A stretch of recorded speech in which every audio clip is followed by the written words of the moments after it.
Всем привет, друзья, у микрофона Аникс, и сегодня я запилил обзор на свою клавиатуру.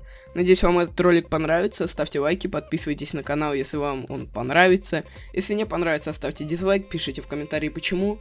Ну а мы начинаем. Итак, начнем с того, что же это все-таки за клавиатура. Это клавиатура Z-Blade Kail Blue. Ну а слово Blue в названии этой клавиатуры обозначает не чью-то ориентацию, а свечи, которые на ней установлены.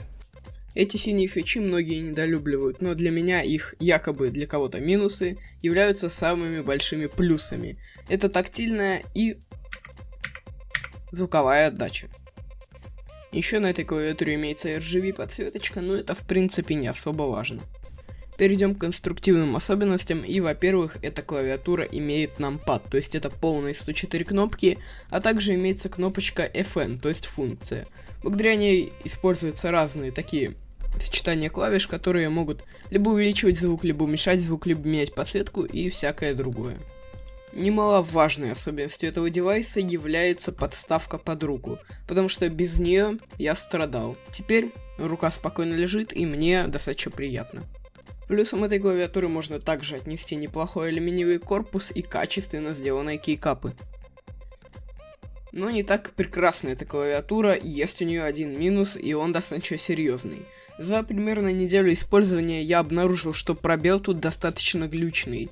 И проблема даже не в свече, а в боковых поддержках, которые ему помогают не шататься.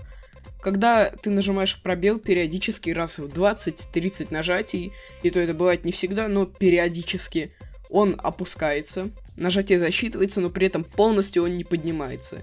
И чтобы полностью его поднять, приходится либо приподнимать его пальцем сбоку, либо же нажимать его еще раз.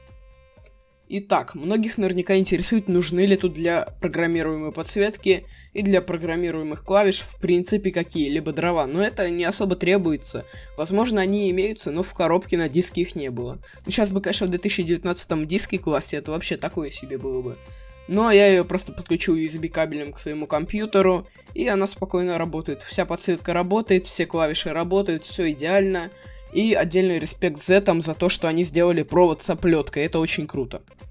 На этом можно и закончить ролик, но делать я этого не буду, потому что я вам еще даже не показал, как тут нажимаются кнопки, не показал свечи, не показал крепления для боковых частей длинных кнопок, и сейчас мы этим и займемся. Я сейчас беру в руки телефон и начинаю снимать. Итак, я снял пару кнопок и покажу вам сейчас эти синие свечи, покрашу на них соответствующий цвет. Вот я снял пару длинных кнопок, я снял обычные кнопки в количестве 4. Вместо VSD, стрелочек и Escape у нас идут в комплекте дополнительные красные кнопки, но они убого выглядят, ну, не знаю, кому они вообще нужны. И еще в комплекте шла вот такая штука, с помощью которой можно снимать клавиши. Сейчас покажу, как это делается. Вот так вот мы ее берем и приподнимаем. Вот, все, мы сняли клавишу сейчас. Также у нас имеются разные режимы подсветки на функция плюс Insert, Delete, HM, фиг знает, что это вообще. Home, наверное. Page Up, Page Down, вот этих вот кнопочек всяких. Там предскрин и все остальное. Вот так вот у нас выглядят кнопки. Свечи практически беззвучные, без кнопок на них, без кейкапов. Что, не знаю, как-то мне удивительно, хотя, наверное, мне просто кажется. Вот так вот звучат просто обычные кнопки.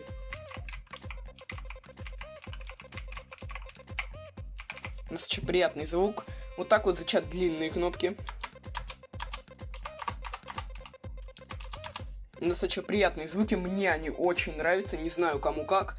Кому-то больше нравятся коричневые свечи, кому-то синие, кому-то красные. Мне вот больше всего заходят синие. Я тестировал разные свечи. Мне вот такие больше всего зашли. Мне они абсолютно не мешают. Вот так вот выглядит все это. В принципе, я показал все, что хотел показать. Идем дальше. Ну вот и заканчивается наш ролик. Про клавиатуру больше сказать нечего. От себя я и поставлю, ну, наверное, 7 из 10, потому что пробел тут достаточно противный. Возможно, это недоработка отдельной партии, или даже отдельной модели, но у меня вот такая вот клавиатура, ставлю я ей 7 из 10. К остальным ее частям нареканий никаких. В общем-то, ставьте лайки, подписывайтесь на канал. Всем добра, всем позитива и пока.